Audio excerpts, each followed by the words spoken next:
Bonjour à tous, c'est Alexis, on se retrouve dans une nouvelle vidéo dans laquelle je vais vous apprendre à faire le mélange américain parfaitement. Si tu as décidé de cliquer sur cette vidéo, c'est sûrement que tu débutes dans la magie ou que tu as envie de commencer dans la magie. C'est une manipulation qui va vous aider dans de nombreux tours de magie et qui va vous approcher de nouvelles figures un peu plus complexes. Je vous laisse tout de suite avec une petite séquence de démonstration.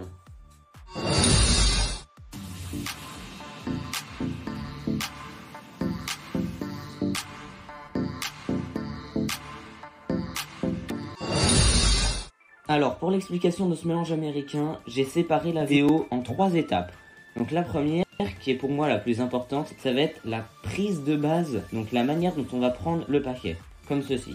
Ensuite, la seconde étape qui va consister à séparer le paquet en 2 parties plus ou moins égales. Et enfin, la troisième étape, ça va être d'imbriquer les cartes et de finir avec un joli pont. Alors pour la prise de base, étant donné que je suis gaucher, je vais récupérer le paquet avec ma main gauche. Cette étape doit être réalisée parfaitement car c'est elle qui va déterminer de la fluidité du mélange. Donc on va commencer par poser son pouce sur la tranche inférieure du paquet, légèrement vers l'extérieur, donc presque au milieu. Et il faut bien que le pouce soit en billet comme ceci, et pas droit, mais en billet, car c'est lui qui va permettre d'effeuiller les cartes comme ceci. On va ensuite poser notre index au milieu de manière à qu'il soit bien à plat comme ça sur le paquet. Le mieux est de tout faire en même temps, positionner le pouce, l'index et les autres doigts sur la tranche extérieure comme ceci. Donc ça c'est la position de base qu'il faut savoir maîtriser pour débuter le mélange américain. On va ensuite passer à la deuxième étape qui consiste à mettre une pression avec l'index comme ceci. Donc le but est de courber, de plier un petit peu le paquet, ce qui va nous permettre de faire défiler la moitié des cartes sur l'extrémité des 3 autres doigts de l'autre main.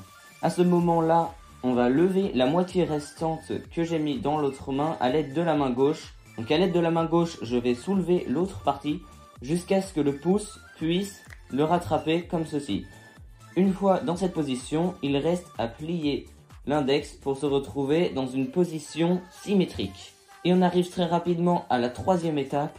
On peut aussi égaliser les cartes, c'est à ce moment-là si on en a besoin. Donc on va commencer par mettre la même pression qu'au début avec les index comme ceci. On va ensuite, à l'aide de la table, effeuiller le plus rapidement possible les cartes des deux côtés en même temps. Donc là, je vais vous montrer. Voilà, pour faire le mélange américain. On va ensuite positionner nos pouces sur le dessus pour maintenir les cartes imbriquées.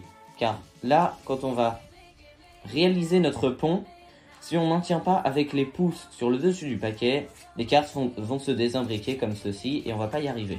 Enfin, on va exercer une pression vers le bas pour réaliser le pont. Il ne nous reste qu'à lâcher tous les doigts en bas pour que les cartes défilent naturellement. Voilà.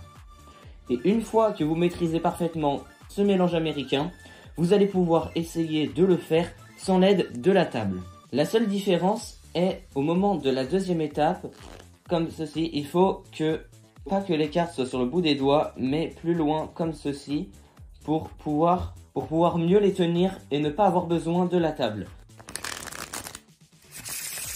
Comme ceci. Et quand je le fais comme ça, je mets bien au niveau de la deuxième phalange comme ceci et on n'a pas besoin de la table. L'avantage de ce mélange américain, c'est que c'est plus joli et surtout plus fluide. Cela montre que vous êtes à l'aise avec le jeu. N'oubliez pas qu'il est normal de ne pas y arriver du premier coup, mais avec de l'entraînement et de la persévérance, je suis sûr que vous y arriverez. C'est tout pour cette vidéo. Si elle t'a appris quelque chose, n'hésite pas à la liker, à t'abonner à la chaîne et à mettre un petit commentaire sous la vidéo. Sur ce, je te laisse aller t'entraîner. Je te dis à la prochaine. Salut!